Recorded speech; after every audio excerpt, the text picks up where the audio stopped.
believe He brought me this far to leave me? First, you got to believe He brought you. Amen. And there's no two ways about it. That the reason I'm still here today is only by His grace and definitely not by my goodness. Amen.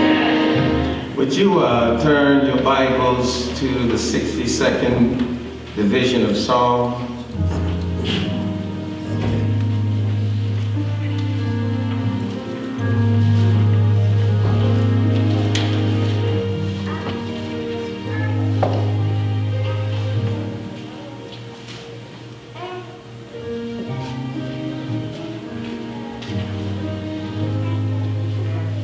Psalm 62, verse 2 said, He only is my rock, my salvation, and my defense. I shall not be greatly moved. Verse 5 says, My soul waits, thou only upon God, for my expectation is from Him. Verse 8 says, Trust in Him at all times. Ye people, pour out your heart before Him. God is a refuge for us. Verse 12, Also unto thee, O Lord, belongs mercy, but thou renderest every man according to his work. Amen. Amen.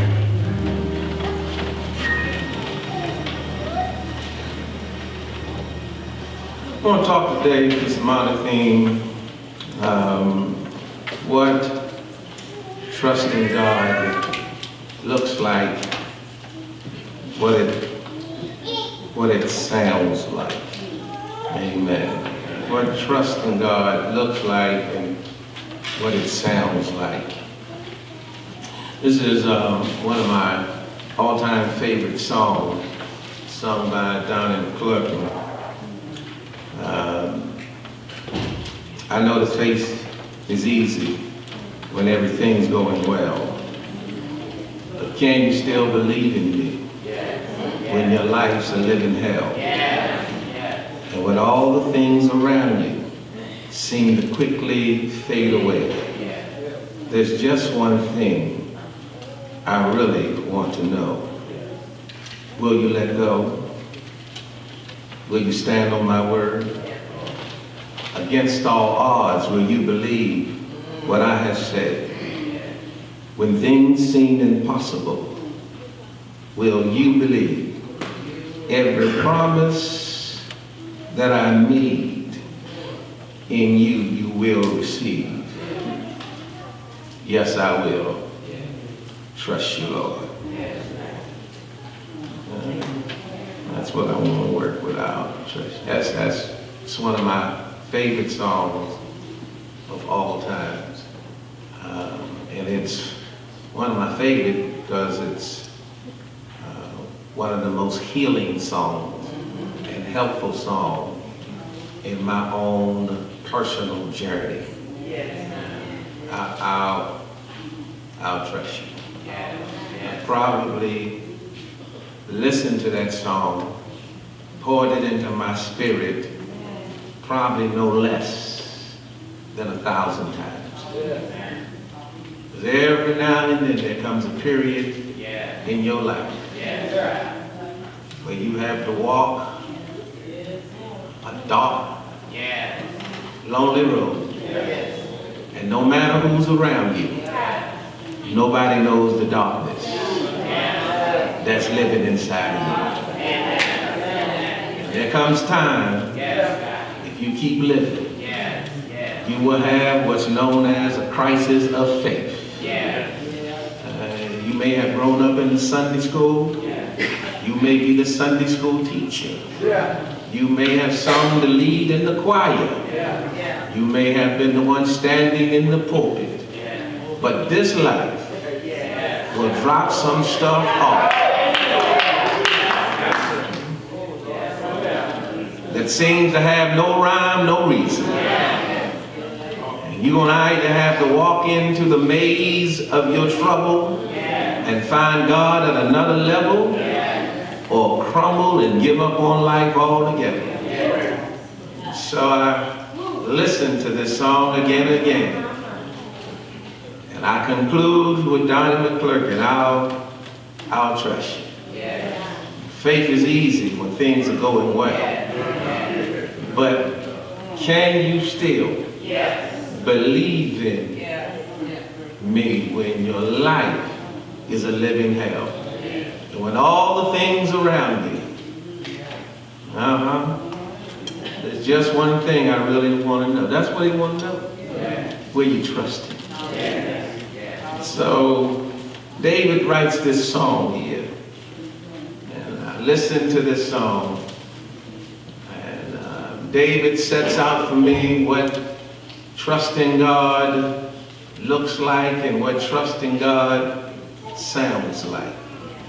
Number one, David said, truly, my soul waits upon God. From him comes my salvation. He only is my rock, my salvation. He is my defense. I shall not be greatly moved.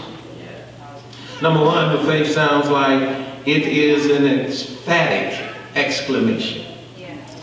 He makes an exclamation. He makes it vehement. He's not playing with it. He sets it down. He declares it. God's my only rock. God's my defense. And it really doesn't matter what happens.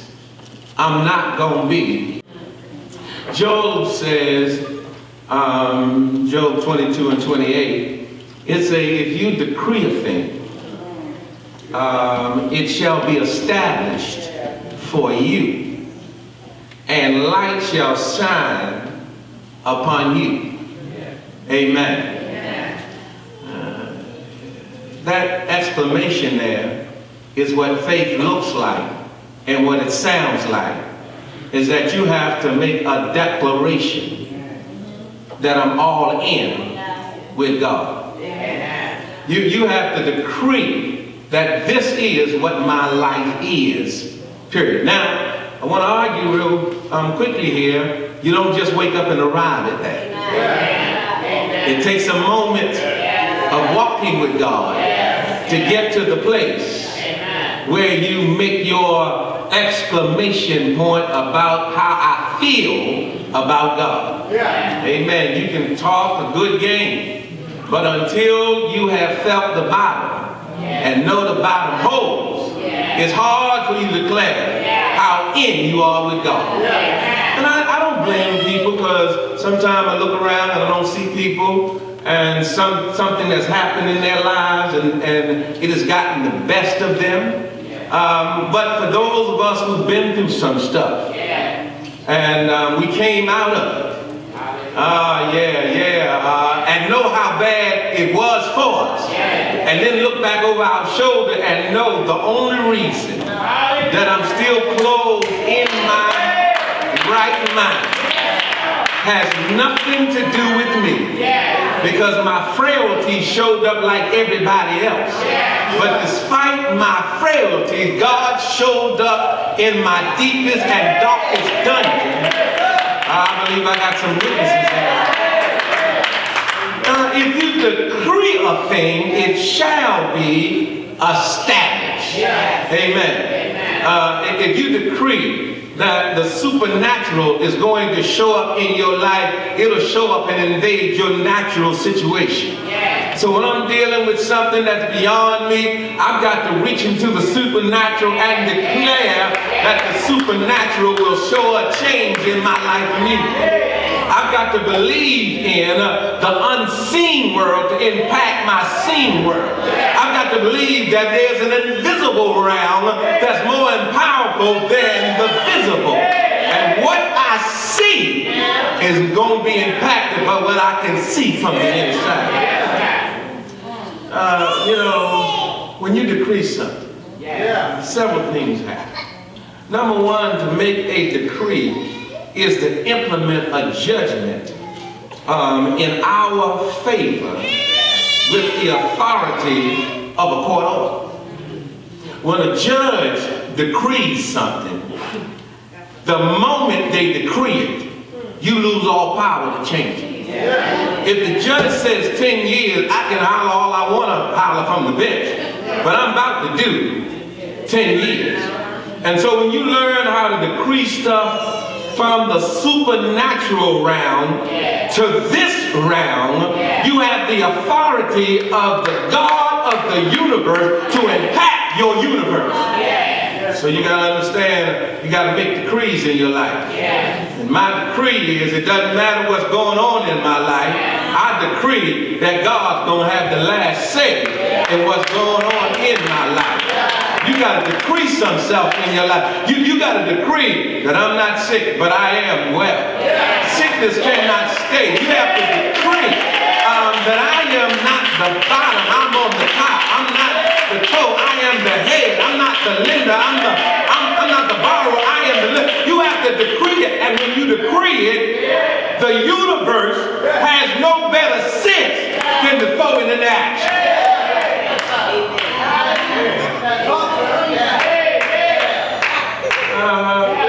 I decree that by His stripes, healed. When I make my declarations based on biblical truths, based on His word, and based on His promise, it doesn't matter what's going on around me. I have already decreed that it's going to be all right. Amen. So David says, listen, I done made up in my mind that I'm trusting in God. And my exclamation of my trust in God is not based on a yes or no. It's not based on up or down. It's not based on Him doing or Him not doing.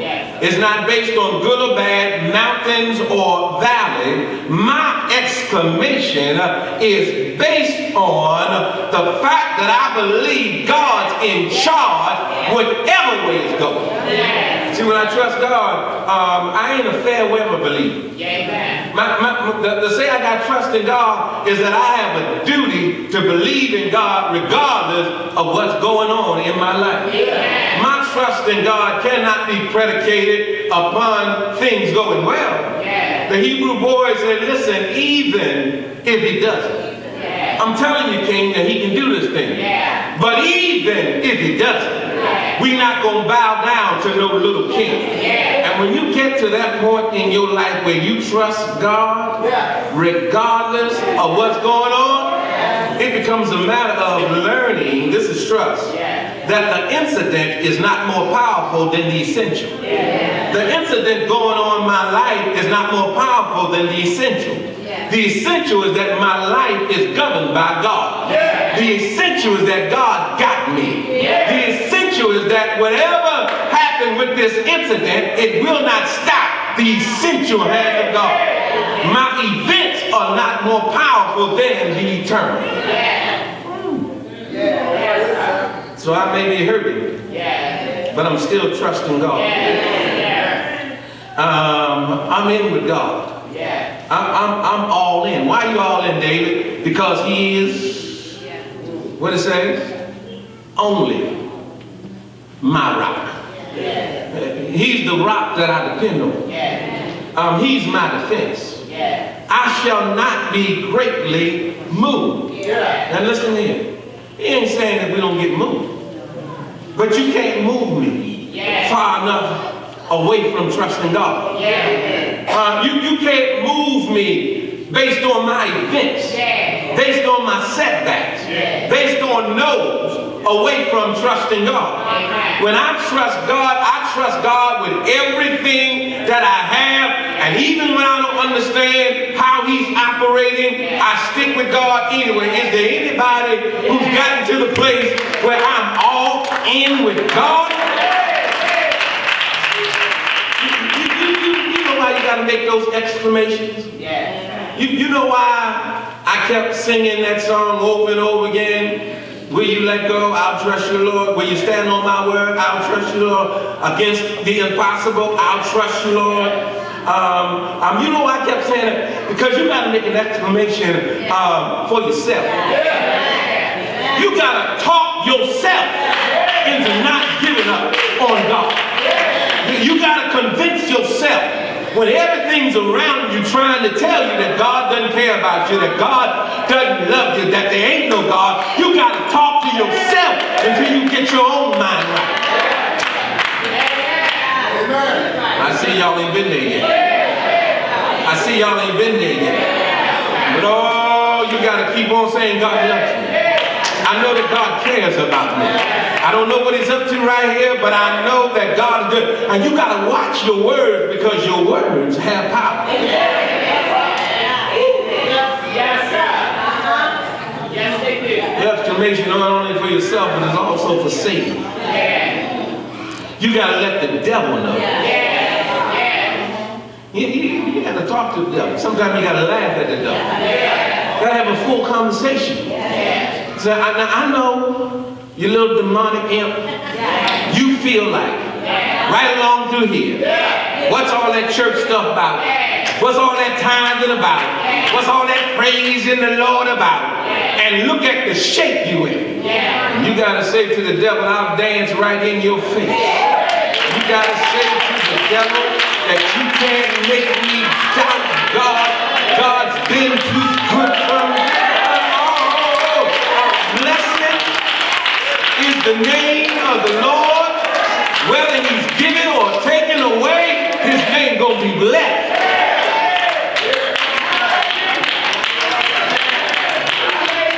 Lord, I need a little.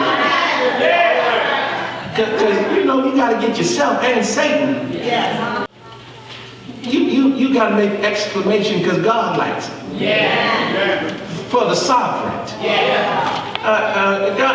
God feels good about you. When you still feel good about him.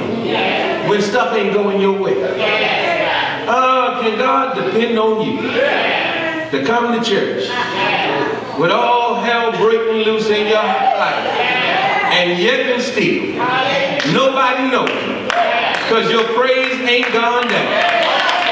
Your hands are not folded. You still lifting up. You still hollering, I love you, Lord. You heard my cry, and you pity that God. You know, that turns God on.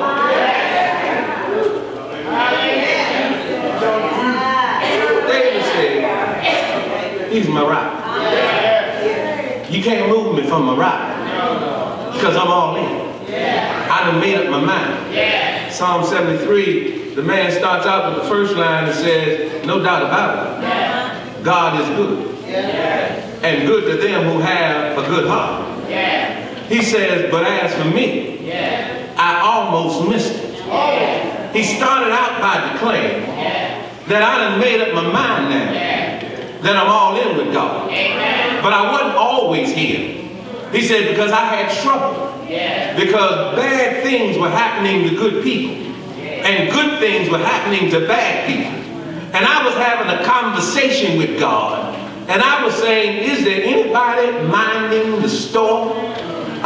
Is God out to lunch? How is it that these people who don't name your name seem to be doing better than I'm doing? I'm getting up, I'm coming to worship. They never go to worship. Look like they drive a better car than me. They live in a better house than me. Look like they always got a smile on their face. And here I am trying to live right. And the only thing that's got me is a bad run of bad luck. He said, I was filled with all of those thoughts. And as a matter of fact, it was so bad that I couldn't talk to nobody else. Had to keep it inside my own head because I didn't want to mess nobody else's faith up because my faith was all messed up. He said, but oh, then I went into the secret place with God. I got into the close place with God. And God threw up on a big string and showed me some stuff that I did not know. That everybody who looked like they're doing all right ain't doing all right. And everybody look like they're doing better than you ain't doing better than you. And everybody who look like they got it going on today, they're going around a blind curve and they're going to end up in a ditch. But you going to keep on stepping. You've got to have an exclamation. That's what trust looks like, sounds like. I'm declaring that I'm all in for God. If I go home today and the house I live in is burned down to the ground and everything in it, I'm still with God. If I go outside and my car doesn't start, it's been broken in or stolen, I'm still with God. If I wake up and I don't feel well in my body and disease has jumped in on me, I'm still with God. Because I've already made up in my mind where I'm going to go. Can't do no better. A bad day with God is better than the best day with the devil. Amen. Because if the devil gives you a good day, he's got a worse one waiting on you. It's all a setup. He says in verse 5, unless I keep you too long, he says, my soul waits thou only upon God, for my expectation is from him. He only is my rock, my salvation. He is my defense. I shall not be moved. The God, in God is my salvation and my glory, the rock of my strength, and my refuge is in God. He said, I got expectation. And could I ask a question, parenthetically, that begs to be asked? What is your expectation of God? A faulty premise will always bring you to a faulty conclusion. And could it be that our expectation for trusting, sticking, and staying with God has been built on a shady, shaky foundation? Could it be why the children of Israel, just could it be, after being brought out of Egypt, and now they are free, every time we heard from them, they were talking about, let's go back to Egypt. Could it be their expectation was that now that God had brought them out, that they were expecting to live on easy street? And they found out that freedom wasn't easy, and that everybody wasn't going to love them, and that making folk work together wouldn't be the easiest thing, and that getting to the land of milk and honey was going to be anything but sweet, and they won't have to deal with some bitter stuff on the way. Could it be? Could it be the reason why on the first missionary journey that John Mark said, I'm going back, was because he thought that everybody would greet them with smiles and be happy to hear about this saving grace that they were preaching about. That everybody would throng them and love them for preaching the gospel. And instead he met with vigilante mobs and folk who hated them and wanted to kill them, and he turned around and with it, could it be that folk come down these aisles and then we don't see them anymore? They have disappeared. Could it be they disappeared because they thought that once they gave their life to Christ, that everything was going to be flipped upside down, inside out, and everything was going to be made all right, and every day was going to be sunshine, and there would be nothing but breezes blowing at their back. Could it be that their expectation is, now that I've come to God, everything immediately is going to be all right? Maybe they did not read Acts 14:22. It says, confirming and exhorting one another to continue in the faith, that through much tribulation we enter into the kingdom of God. What's your expectation? What do you expect? Do you expect to wear crowns but bear no crosses? Do you expect this right now generation a quick fix? Do you expect your enemies to disappear? Do you expect no more valleys, only mountaintops? Paul said that wasn't my expectation. David said that's not my expectation. Here is the expectation. When you trust in God, my expectation is that enemies can ultimately win. They'll be around, but they cannot ultimately win.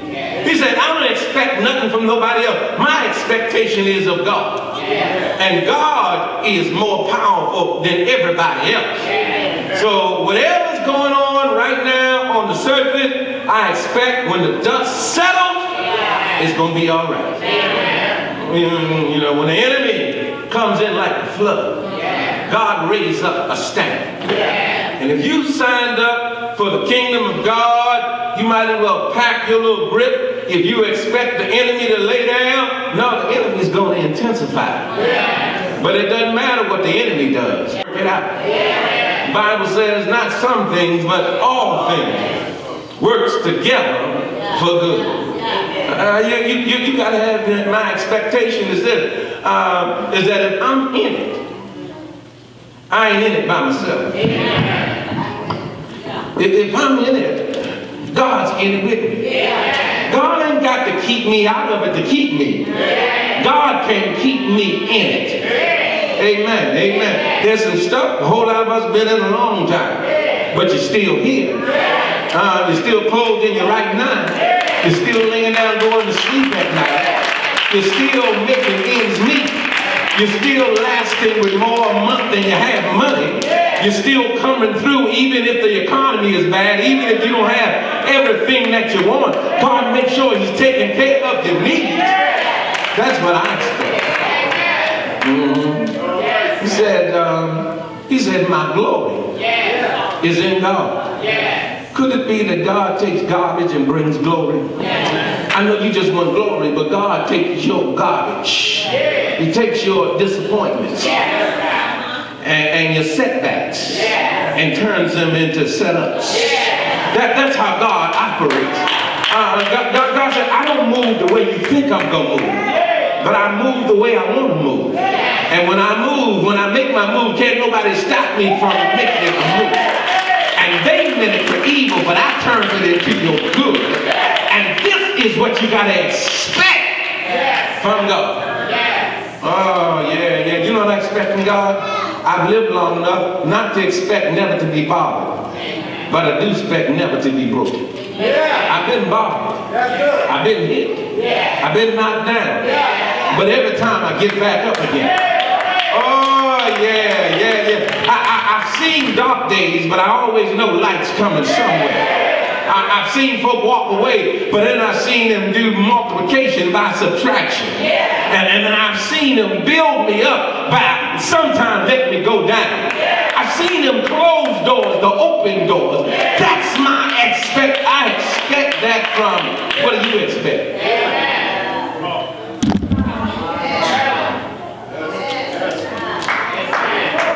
What do you expect? I expect him to work it out.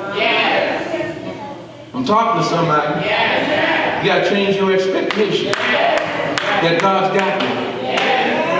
That God's blessing me. That God's making a way from me. That God is working on me and getting me ready for where I want to go. Because I ain't ready yet. then God will bring me into the place that God already has for me. My expectation.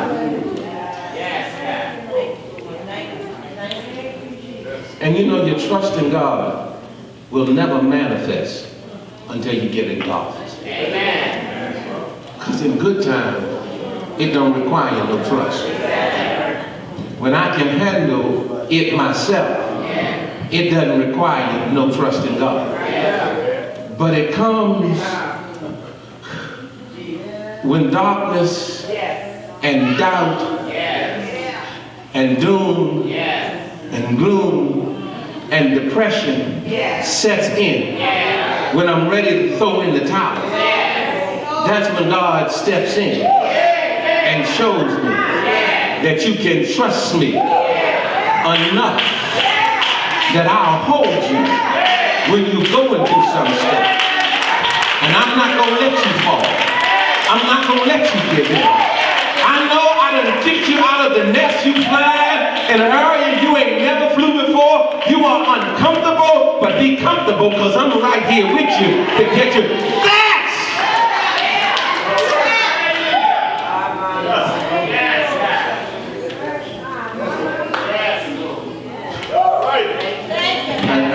I got more sermon left than I got voice. But let me just listen. He said that's my expectation. Not in me. My expectation is of God. 8. He says, trust in him at all times. Pour out your heart. He's a refuge. That's what it looks like that. Sounds like this. It's exhortation. It's expectation. It's an exclamation. But then it's exhortation. That just simply means when something is working so good for you, you can't wait to tell other folks. Exhortation is the art of persuasion. I'm exhorting folks. Trust in God. Not sometimes, all the time. So trust in God. He says you got to trust in God at all times. That's what this text is all about. Getting us to a place where we grow up in God, where we trust him at all times. In, out, up, down, hurting, healthy, empty, full, trusting God. I'm exhorting folk, I'm telling folk. And listen, when you are on fire about something, you can't keep it to yourself. I'm not a social media person, but y'all know how y'all do. When y'all believe something, y'all got to send it to everybody. Slingshot it, whatever y'all call it, and all that. Y'all got to get that word out. And how you with getting the word out about God? See, you gotta, you know what he's saying? You gotta brag on God. You gotta brag on God because you're so blessed. You ought to brag because you're blessed. And guess what happened? You be blessed because you brag. See, you can't steal the credit. You got to brag on God. Our job is to catch on fire and to become an attraction. And when folk come to see us burn, we ought to make sure that folk are not attracted to us. We ought to point them to the main attraction. It's not a time to brag about me, but to brag about the God that's in me. It's time for us to take low, because you can't lift him and lift yourself at the same time.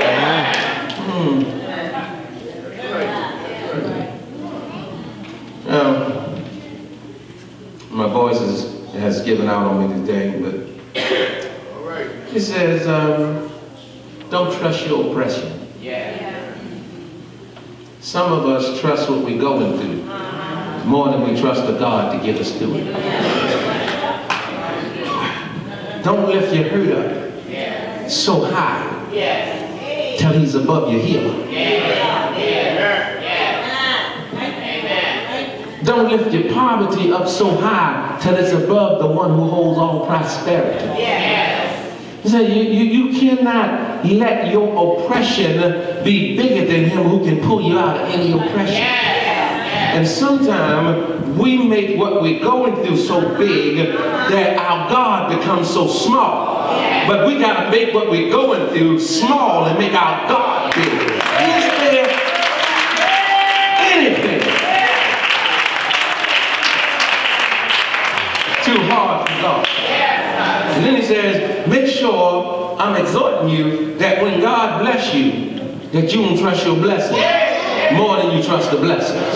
It's right there in the verse. It said, trust not in the blessing, and if riches increase, don't set your heart on them. Don't set what you got more than you set yourself on God. Because a whole lot of us got blessed by God. And all of a sudden, the stuff we got is more important than the one who gave it to us. The stuff we have are trinkets, but God is the real treasure. And we have always got to celebrate. Paul said, all the stuff I got, I counted but dung. He said, I'm somebody now. Don't make no mistake about it. I'm well educated, I'm erudite, I'm sophisticated, I'm well connected. I got pedigree. I was born in the tribe of Benjamin. He said, I am a Roman citizen. I'm a Hebrew after a Hebrew. I can speak 7 different languages. I am acquainted with Aramaic. I'm acquainted with the Stoics, the edicts of the Epicureans. I know all that kind of stuff. But when I met Christ, I counted all. I counted all but done. You got to have in the bank, but it's got to be way down when it comes to God. God's got to be primary, never secondary. He said, I told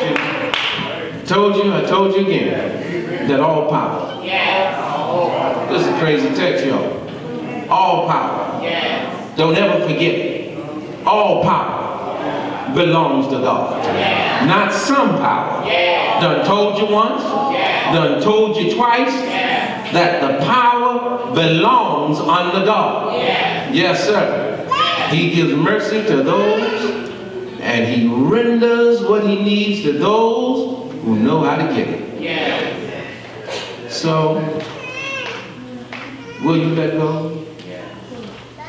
Will you stand on his word? Against all odds, will you believe? He says, what if I call my name? What if you call my name and don't fear me near? Will you still believe in me? Or will you fear? And the answer comes back, yes, I'll trust you. No. That's what trust. That's what it looks like. That's what it sounds like. Amen. Even if you're struggling internally, verbally, you gotta say it. Because your subconscious does not have a sense of humor. Your subconscious hears what your mouth says. And then your subconscious will make it a reality. And if you say something negative, your subconscious will create it. If you say something positive, you keep saying, I know it's going to work out. I know it's going to work out. I know it's going to work out. I know it's going to work out. I don't know how I got in this, but I know I'm going to get out of it. I don't know how I'm going to get out of it. I don't know who can help me get out of it, but I'm going to get out of it. I'm going to get out of it. Something's going to come along. Something's going to happen. If you put that in the universe, it'll change. It'll change. It'll change. It'll change. It'll change. You got to decree. Amen. I trust God. My expectations is from God. And then throw scriptures on it. My expectation is from God. He said, I've come that you might have life and have it more abundantly. I'm going to walk in that. I'm going to have abundant living. He says that I am the head, not the tail, above, not beneath, that I am the lender, not the borrower. I'm going to walk in that. He said that by his stripes, I'm healed. I'm going to walk in that. I'm going to trust God. My expectation is from God. If God be for me, he's more than the world against me. I'm going to walk in that. I'm going to fight myself to suppress every negative thought. And I'm going to grab it around the neck. I'm going to choke it until it dies. I'm not going to let it live in me. I'm going to put the life out of it, and I'm never going to articulate it. And if I make a mistake and say the wrong thing, I'm going to cancel it with a but. If I fool around and say, I'll never get through this, I'm going to have to throw but out there real quick. But with God, he'll get me out of it. You got to train yourself that when your ear hear the wrong thing and say the wrong thing, you got to say, before my subconscious gets it and build that house, I got to make sure it's a house I want to live in.